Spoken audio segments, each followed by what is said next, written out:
Now read this. Hello and welcome back to Now Read This, the Castle of Llyr, Chapter 18, The Golden Peladrin. Prince Rune, be silent! Terran's warning came too late. Rune himself realized his blunder and clapped a hand to his mouth. His round face filled with dismay, and he glanced about him in confusion. Gwydion stood silently, his weathered features tight and pale. Yet the glance he cast upon the unhappy Prince of Mona was not of reproach, but of sorrow. Prince Rune's shoulders drooped. He bowed his head and turned wretchedly away. Before Rune's outburst, while Gwydion had been speaking, Terran had sensed a shadow of fear over Achren. It had passed now, and her lips parted in a subtle smile. "Do you think I wish to hide the truth from you, Lord Gwydion?" she said. "I knew the Book of Spells had vanished from Caer, and I have long sought it. The Golden Peladrin was cast away or lost by the princess herself. Indeed, to fulfill my plan, only these objects are lacking." "Accept my thanks, Lord Gwydion," Achren went on. "You spare me the labour of a tedious search. Spare yourself much pain by putting them in my hands. Now," she commanded harshly, "give them to me." Gwydion's voice was firm, and his words came slowly and carefully. "It is as the Prince of Mona says. We have found the Book of Spells and the light that reveals them. But it is also as he says, you shall never have them." "Shall I not?" replied Achren. "It is as simple as reaching out." "They are not in our possession," Gwydion answered, "but well hidden and beyond your grasp." "That, too, is easily righted," said Achren. "There are means that will cause tongues to be loosened, and the deepest secrets shouted aloud." She glanced at Prince Rune. "The Prince of Mona speaks even without my urging. He shall speak again."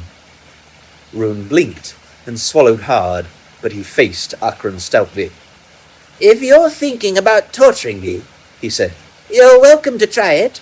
It would be interesting to see how much you could find out, since I myself haven't the first idea of where the Peladrin is."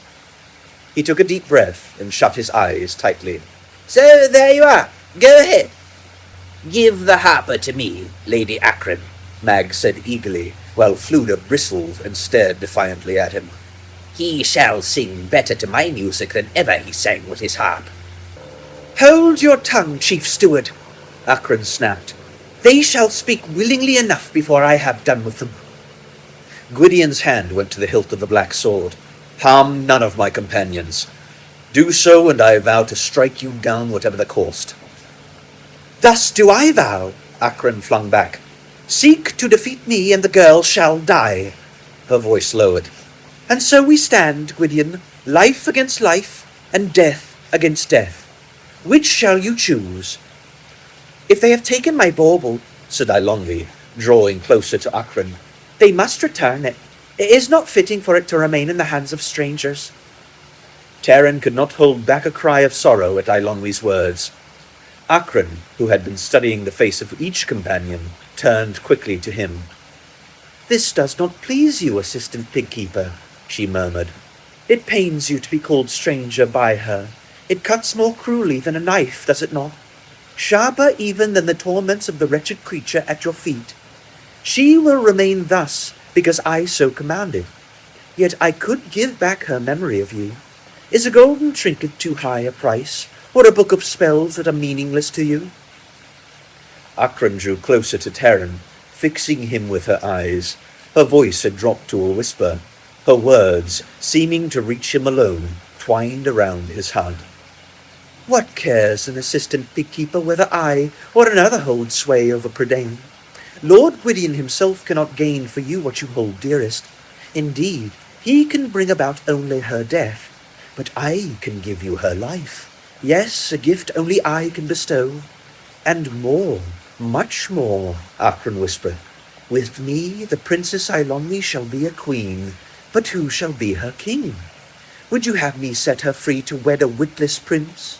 Yes, Mag has told me she is to be given to the son of Rudlam. What then shall be the lot of an assistant pigkeeper? To win a princess only to lose her to another? Are those not your faults, Terran of Cerdalban? Think of this too, that Achren gives favour for favour. Achren's eyes pierced him like dagger points, and Terran's head whirled. Half sobbing, he tried in vain to stop his ears against the whispered words, and buried his face in his hands. Speak now, Achren's voice went on. The golden peladron, its hiding place. You shall have what you ask for. For an instant, Terran thought it was his own voice crying out beyond his will to silence. Then he gaped in disbelief. The words had come from Gwydion. The Prince of Dawn stood with his wolf-grey head flung back, his eyes blazing, and on his face a look of wrath such as Terran had never seen before. The warrior's voice rang harsh and cold through the great hall, terrible to hear, and Terran trembled at the sound of it. Achren started in a sudden movement. You shall have what you ask, Gwydion cried again. The golden peladron and the book of spells are buried at the broken wall near the gate, where I myself set them. Achren was silent a moment, then her eyes narrowed. Do you lie to me, Gwydion? She murmured through clenched teeth. If it is not true, the Princess Eilonwy will not live beyond this instant. They are within your reach, Gwydion replied. Shall you hold back from taking them? Achren made a curt gesture to Mag. Fetch them, she ordered. The chief steward hastened from the hall, and Achren turned once more to Gwydion. Beware, Prince of Dawn, she said in a hoarse whisper. Touch not your sword, make no move toward us. Gwydion did not answer. Terran and the companions stood motionless and speechless. Gwydion had returned to the great hall. His sallow face twitched with excitement as he triumphantly bore aloft the golden peladron. Breathless, he ran to Achren's side. So it is, he cried. They are ours. Achren snatched the objects from him. The golden sphere was dull as lead, its beauty gone. She held it avidly. Her eyes glittered, and her smile showed the white tips of her sharp teeth. For a moment, she stood as though reluctant to part with the treasures she had sought, then pressed them into Eilonwy's hands. Mag was beside himself with impatience and eagerness. He gripped his silver chain with clawed fingers, while his cheeks trembled and greed lit his beady eyes.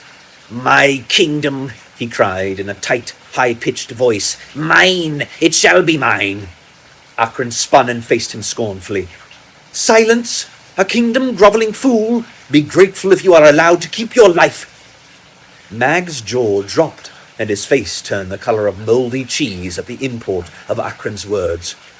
Choking as much with terror as with rage, he cowered under Achren's threatening glance. The book of spells lay open in Eilonwy's outstretched hand. She had taken the golden peladron and was looking at it curiously. In the depths of the golden sphere, a tiny light, like a whirling, blazing snowflake, had begun to take shape. She frowned, and a strange expression came over her face.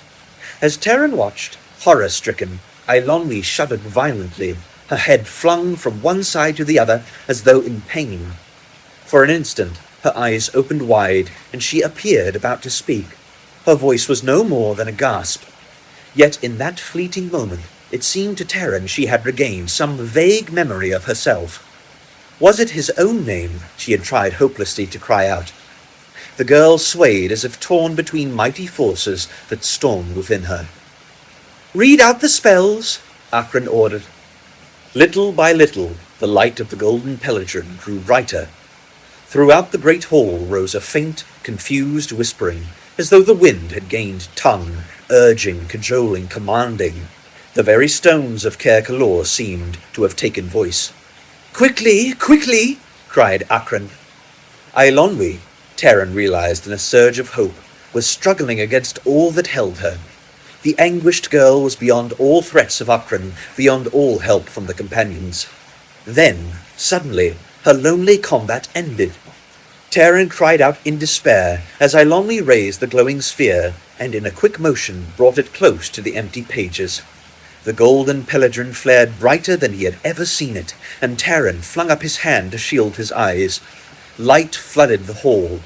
Gurgi threw himself to the ground and covered his head with his shaggy arms. The companions drew back fearfully.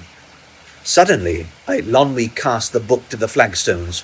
From the pages burst a crimson cloud that spread into a sheet of fire, leaping upward to the vaulted ceiling of the great hall.